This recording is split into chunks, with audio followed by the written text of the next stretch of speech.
भक्तजनों, हर हर महादेव।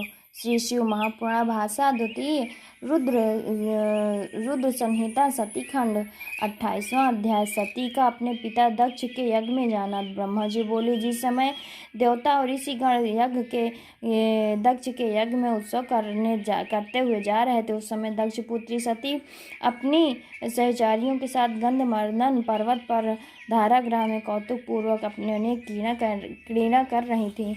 उस समय सती ने देखा कि रोहिणी से आज्ञा लेकर चंद्रमा भी दक्ष के यज्ञ में जा रहे हैं। तब सती ने अपनी विजया नामक श्रेष्ठ सखी से पूछा, रोहिणी से आज्ञा लेकर चंद्रमा कहाँ जा रहा है? सती के वचन सुनकर विजया शीघ्र ही चंद्रमा के पास गए। उसने पूछा। चंद्रमा ने दक्ष के यज्ञ महोत्सव में जाने की बात सुनाई। उसे सुनकर विजया ने आकर चंद्रमा ने जो कहा वो सती से कहा। ये सुन सती बड़ी विस्मित हुई और बार बार शिव जी के आमंत्रण न आने का कारण विचार कर हृदय में चिंता करने लगी। विद्या को वहीं पे छोड़ वो निमंत्रण न आने का कारण पूछने शिव जी के पास गए। अपनी प्रिय सती को समीप बैठाकर भगवान शंकर ने सम्मान पूर्वक वचन कहे उन्हें प्रसन्न किया और पुनः सज्जनों को मान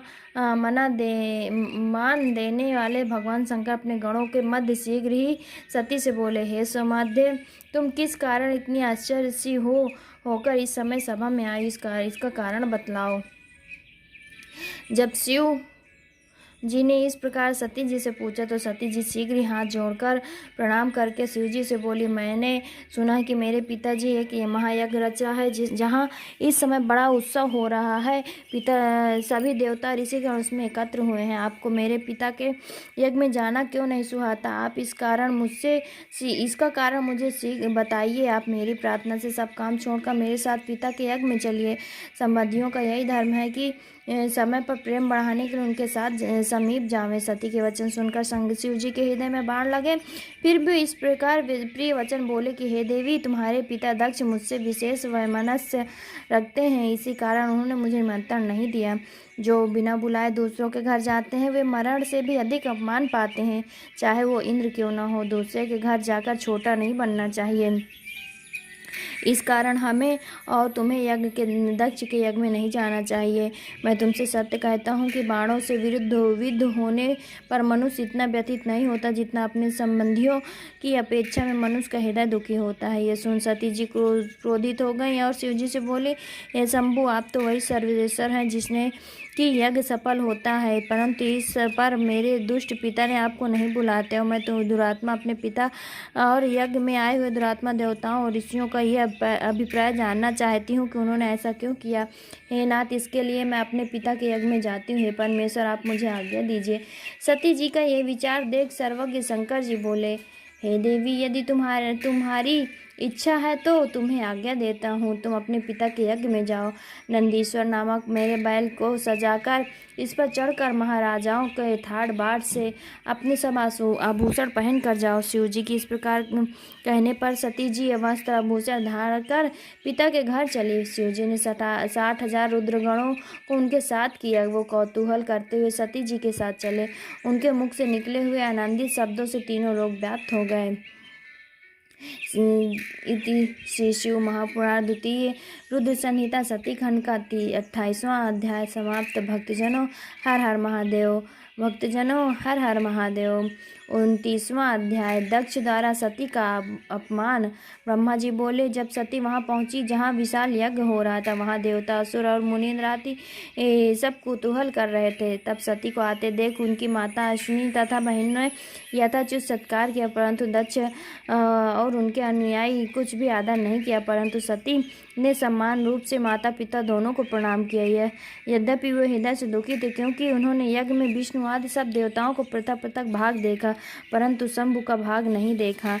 इससे सती को बड़ा क्रोध आया। फिर तो वह सभी को क्रूर दृष्टि से देखती हुए बोली, हे पिताजी, आप भगवान शंकर को क्यों नहीं बुलाए? ये तो स्वयं यज्ञ स्वरूप और यज्ञों के दक्षिणा स्वरूप है। बिना उनके आए आप इस यज्ञ को संपादन नहीं कैसे कर लेंगे?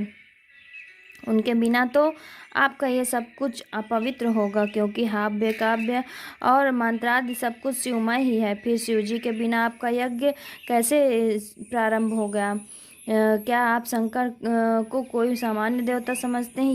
ये आपने उनका अपमान किया है। निष्पिता, आज आपकी बुद्धि भ्रष्ट हो गई है, तभी तो इस समय आपने उन शंकर जी को नहीं पहचाना। ये फिर ये ब्रह्मा विष्णु आदि देवता और मुनीश्वर भी बिना शिव जी के तुम्हारे यहाँ यज्ञ में सम्मिलित कैसे चले आए? इस प्रकार कहे वो शिव स्वरूपा सती ने सब देवताओं को धमकाया। विष्णु जी को तो उन्होंने बहुत ही लज्जित किया। विष्णु जी सती जी के वचन सुनकर भय से व्याकुल हो मौन हो गए। तब दक्ष अपनी पुत्री के वचन सुन और क्रोध में उसे वक्र दृष्टि देखते हुए बोले, हे भद्रे, तुम बहुत कहने से क्या लाभ? तू यहाँ से चली जा, आई क्यों है यहाँ? चाहे रहे या चली जा, मुझे कोई फर्क नहीं। तेरा पति तो भूत प्रेतों का राजा, जो वेद बहिष्कृत, कुलीन और अमंगलिक है। इसी कारण तेरे कुवेशधारी पति शिव को मैंने यज्ञ में नहीं बुलाया।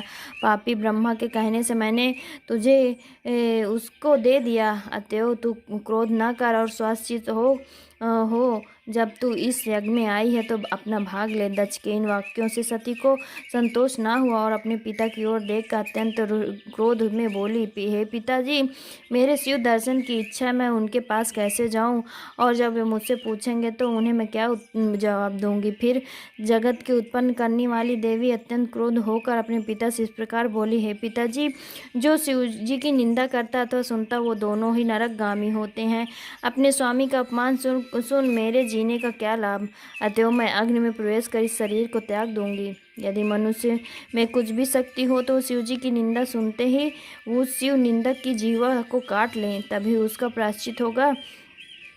यदि सामर्थ्य हो तो कान मूंद ले, कहीं चले जाएं। इस प्रकार धर्मनीत कह कर परम दुखित सती शिव जी के कहते हुए वचनों का स्मरण कर वहां आने का पश्चाताप करने लगी।